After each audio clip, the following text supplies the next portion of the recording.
Hello and welcome guys to another video. Today we have the opening round of the Formula Renault Championship. As you can see, we were racing in a storm, so it was quite a dramatic race, and I do apologise for my voice. So let's get straight into the video.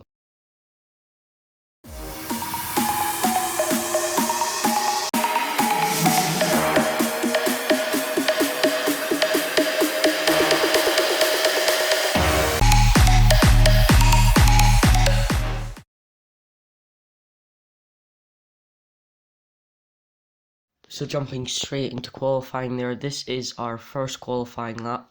Into turn 1 hard braking zone, using all the exit we can on the track without invalidating it. The track limits are quite good on the exits of some of these corners, but you do have to be careful on the inside that you don't take too much. Into turn 2, very tricky on the exit that you don't lose the back end. If you get on the throttle too early because of that elevation change, it's very easy to lose the back end. Same with turn 3 as we come down the hill. Difficult braking zone round this right hander, very easy to lose the back end. Just with the elevation change, you lose a lot of your grip. Round this left hander, just dab of the brakes and using the track that we can, not running too wide or using too much curb. Very key to get a good exit through that left and right hander, so it really opens up our straight. You'll see we're also using DRS, which is a new thing for this season with these cars. Round the double right hander, making sure we use all the track we can, but being careful not to invalidate the lap. And then as we come off the exit, DRS wide open, and that was our best lap. We were on a better lap, but unfortunately someone spun in front of us, so we ended up qualifying P1 3/10 ahead of P2. Now we're racing in a storm at the start.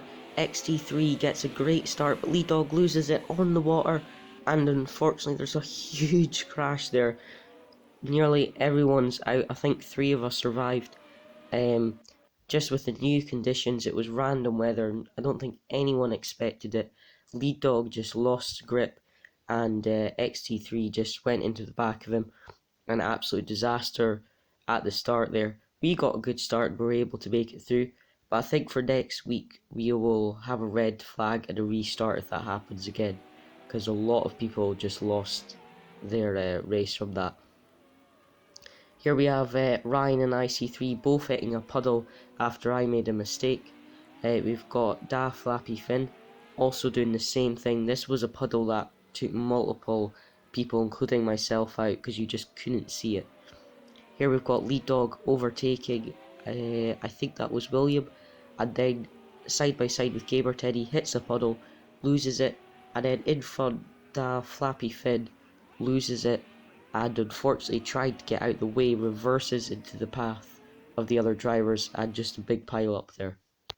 Now on board with us for lap 2, coming down this right hander here, and along this straight, the puddle is on the right hand side where the driving line is. So as you can see, I hit it, completely spin off, but you can't see it until it's too late to avoid it.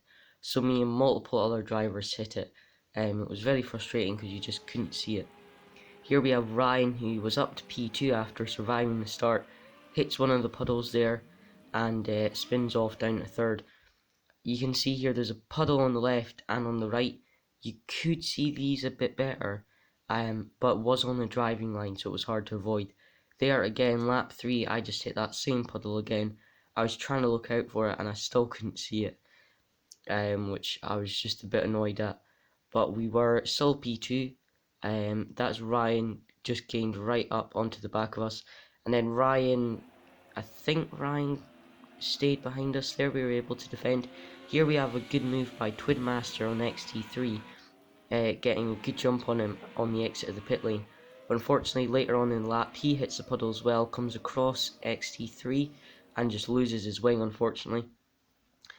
And then I think this is the last time I hit that puddle, I'm not sure. But yeah, that was lap 4, hitting the puddle again, and Ryan getting past us.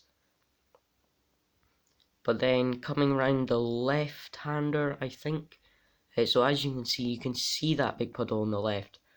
but it is on the driving line, so I just naturally went to the driving line and just clipped the edge of the puddle, which is annoying because I had seen it on the other laps. But yeah, that was William there hitting the puddle, and we get him on the right-hander here because he loses so much momentum on the puddle. So it was quite a hard race, as you can see. Those puddles, with all them being usually on the driving line, it was really hard to avoid. That was Ryan, I think, going off into the wall there, which gave us a free position. That was IC3 here spinning as well, and he was doing really well in this race. I think that was like his only mistake, really. So he did really well. That was, I think, the last time I spun hitting that puddle, sorry. That did give us a bit of front wing damage, so we did have a longer pit stop. But yeah, that puddle was very annoying. That was Lead Dog getting past us as well. He did a really good recovery because Lead Dog was the one that went sideways at the start, and then there was a pile up, so he did really well to recover. Here, this was during the pit stop phase, and I think that was William there, cuts across us there, didn't use the pit entry lines there, so that was very close to losing the front wing. We've got IC3 overtaking a back marker, and disaster for IC3. He was doing so well leading this race, and loses his front wheel. See contact with the back marker of Gamer Teddy, who was a few laps down. Now, I think if they were battling for position, I would say it's a racing incident, because Gamer Teddy moved to take the corner. But because Gamer Teddy was a few laps down on the leader, he should have just let the leader by. So that was really unfortunate for IC3 because he was doing so well. We very nearly get taken out trying to avoid the aftermath of it there. But that did put us back into P2. We have Lead Dog now on a great recovery drive, lap 25 laps left, and he hits the back of a back marker. The second time the leader's been taken out by a back marker. Let's have a look at his cockpit view. Going round the right-hander, and the back marker just comes across the track. Really difficult to tell if he locks up or if he was trying to get out the way, but it was too late to get out the way. And unfortunately that was Ryan's fault. But it was just a bit unlucky, I think, as well. I think Ryan was just trying to get out the way, but just misjudged where Lead Dog was. That was us just hitting the puddle again. Thankfully, we were able to stay in control of it and not lose it. And then we took the lead there when Lead Dog had to pit again. Now, not much else happened after that, so this is us coming around the final corner, trying not to bin it. And we took the win there in the first round, which obviously gives us the championship lead. Hopefully we get some more drivers for the next few rounds to get the attendance up a bit. As you can see, a few drivers DNF'd. So yeah, hopefully next week's the attendance is better. It was a good fun round. Next week is Monaco, so that'll be really interesting. You can watch the race live on my Twitch. We're also having like a broadcaster with an official stream. So I'll put the link to that channel in the description down below.